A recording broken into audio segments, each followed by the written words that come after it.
দাও নাই, তবে আর কোনোদিন দিলেও কোনো অসুবিধা নাই আব্বা। তুমি তাগরে আর একটা টাকাও দিবা না। এরা তোমার হাতের পুতুল বানাই ছাইড়া দিচ্ছে। বৌমা, তুমি এসব কি বলতেছো? আপনি চুপ করেন। আপনি একটা খারাপ মানুষ, একটা লোভী মহিলা।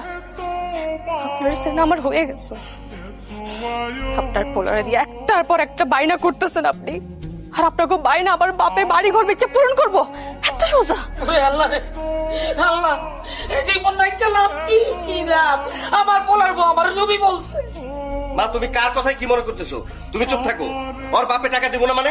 ওর বাপের ঘাড়ে এনে টাকা দিয়ে যাবো না, আমার বাপে তোমারে এক টাকাও দিব না। এই খবরদার! আমার বউরে আমি মারতেছি, আপনি কে?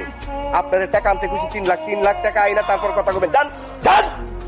আমি আমার মায়েরে তোমার কাছে বিয়ে দিতাম না, খালি তার কথায় আমি তোমার সাথে বিয়ে দিছি, আর তুমি আমার সামনে আমার মায়েরে এইভাবে মারলা। শুনেন ভাইজান, এত লাপাইয়েন না, হ্যাঁ? এত বড় বড় ডায়লগ দিয়েন না।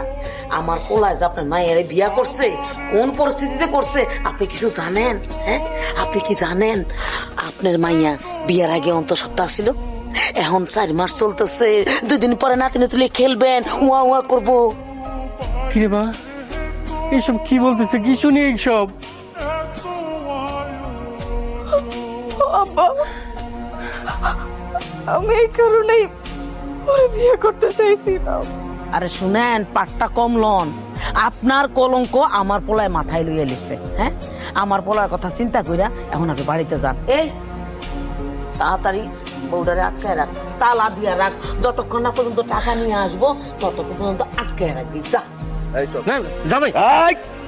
চল। আমি জানতাম এইরকম হইব। এই পোলা ভালো না। না, আমার পোলা ভালো না, আপনার মাইয়া খুব ভালো। আপনার মাইয়া বিয়ার আগে পথি হয়েছে, তারপর আপনার মাইয়া ভালো। এমিয়া আপনার মায়ের কই বিয়ে দিতেন, কেউ নিত, কেউ শুইতো না। এত কথা না কইয়া আমগো শর্তে রাজি হয়ে যান। বাড়িতে যান, জায়গা জমি বেচা টাকা পয়সা লইন। যান।